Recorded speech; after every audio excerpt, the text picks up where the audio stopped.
السلام عليكم، اهلا بيكم في حلقه جديده على قناه مارفل تيم. معاكم حمدي عماد، وده فيديو مناقشه اعلان مسلسل لوكي. في البدايه بنشوف لوكي بعد ما تم القبض عليه من منظمه التي في اي، وبعد ما هرب من الافينجرز اتمسك ومعاه التيسراكت. بس الغريب ان اللي قبضت عليه ماسكه التيسراكت بايديها كده عادي، مع ان البشر مش بيقدروا يمسكوه. هل ده يعني ان اللي شغالين في المنظمه دول واخدين شكل البشر؟ ممكن يكونوا سكرولز مثلا، زي السكرول اللي بيظهر في اللقطه اللي بعدها على طول. بس ممكن ما يطلعوش سكرول، واللي واقف ده عمل حاجه المفروض ما كانتش تحصل في الخط الزمني الاساسي. وبيظهر التماثيل الثلاثه اللي ظهروا في الاعلان الاولاني واللي اسمهم تايم كيبرز، ودول اساسا في الكوميكس مش تبع الارض الاصليه اللي هي 616. دول في شخص صنعهم اسمه هي هو ريمينز، ده كان اخر واحد متبقي من التي في اي في الارض رقم 794 282، وعملهم عشان يحافظوا على استقرار الارض الجديده اللي هتتعمل بعد ما الكون ده ينتهي. لكن نواياهم طلعت شريره وفضلوا يتنقلوا في الزمن كتير لغايه ما اتعملت ارض تانية رقمها 761 243، واتخلق فيها نظائر ليهم بس طيبين، وبداوا يحاربوا بعض. المهم يعني ان المفروض ما يبقاش في المالتيفيرس غير نسخه واحده منهم بس، فممكن تكون الارض بتاعه العالم السينمائي اللي رقمها 159. راحوا لها وبنوا فيها المنظمه زي ما لوكي قال انهم بنوا سيرك يستخف بيهم يعني، وبعد كده رجعوا الارض او ماتوا محدش عارف لسه. المشهد اللي بعده بيظهر فيه برضه صوره للتايم كيبرز على الحيطه، والاسانسير بيبقى عليه نقوش على شكل ساعه رمليه، ده طبعا بيدل على الوقت يعني مش محتاج. بعد كده بتظهر القضيه اللي المفروض هتحكم على لوكي، واللي فيه كلام بيقول ان اسمها هيبقى روفانا رينسلير، واللي كان بيحبها كانج ذا كونكرر، اللي تم تاكيده ظهور في فيلم انت مان اند ذا واسب كوانتم مانيا. بعد كده بنروح لمشهد لوكي ومطلوب منه يوقع على ورق بكل حاجه قالها في حياته، بس بتظهر الارقام اللي بتدل تقريبا على نسخه لوكي، واللي هي 52783، ومكتوب جنبها 2 عشان لوكي الاساسي مات في انفينيتي وور، ودي النسخه الثانيه منه. وبتظهر جنبه قطه، ممكن دي تطلع فلاركن زي جوس اللي ظهرت في فيلم كابتن مارفل. بعد كده بنشوف شاشه مراقبه تدفق الزمن، واللي واخده نفس الشكل اللي شرحته ذا انشنت وان لبروس بانر في فيلم اند جيم، ولما بيحصل اي خلل شكلها بيتغير للشكل ده، واللي حصل بسبب لوكي. بس المفروض كان يخرج خط واحد بس من الخط الزمني، مشكلة انه طلع كذا خط. فهل ده ممكن يكون تطبيق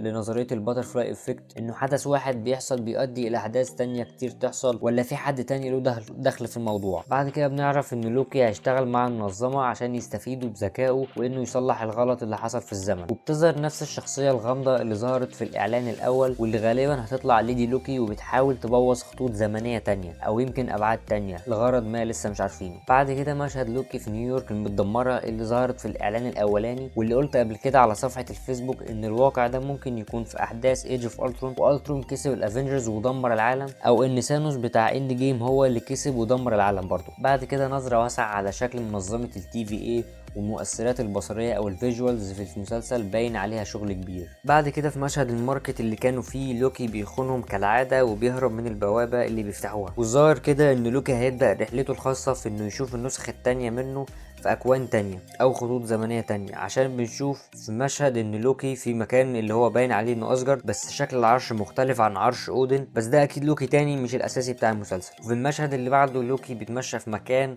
هو شكله اسجارد بس دارك قوي، وغالبا ده البعد بتاع شخصيه ليدي لوكي، هنعرف كمان شويه. بعد كده نشوف لوكي ولاول مره وهو بيستخدم طاقه السحر بتاعته اللي لونها اخضر، واللي هي زي اللي في الكوميكس، واتمنى اشوف حاجات اكتر عن قوته. بعد كده موبيوس بيقول للوكي انه غير جدير بالثقه لانه على طول بيطعن الناس في ظهرها. هو فعلا بيعمل كده، بس هنا اعتقد بيقصد بيها الخيانه، ولوكي بيقول له انه مش هيعمل كده تاني. بس على مين يعني؟ ده في اول ملف وباعه من مشهدين. ونشوف لوكي وهو بيحارب اتنين تبع المنظمه وركز في السيف اللي معاه. ونروح لتكمله المشهد اللي حصل عليه جدال كبير في الاعلان الاول، واللي الناس عماله تقول دي بلاك ويدو وناس تانية تقول لا مش هي، بس فعلا مش هي، لان دي شخصيه ليدي لوكي، واللي كان نازل تسريب من فتره وكل شعرها كان باين زي اللي في الصوره، زائد جراب السيف اللي محطوط في جنبها ده هو نفسه اللي ظهر في المشهد السريع اللي بعده. ونلاحظ انها ماسكه سيف زي اللي ماسكه لوكي في المشهد اللي قلت لك ركز فيه. وبس كده خلص الاعلان. تعليقي ان الاعلان حلو جدا ومكشفش عن تفاصيل تقريبا، وكل الحاجات معظمها مبني على توقعات، وده احسن عشان تبقى داخل المسلسل مش عارف اي حاجه وتاخد التجربه كامله. وبس كده، اشوفكم الحلقه الجايه، سلام.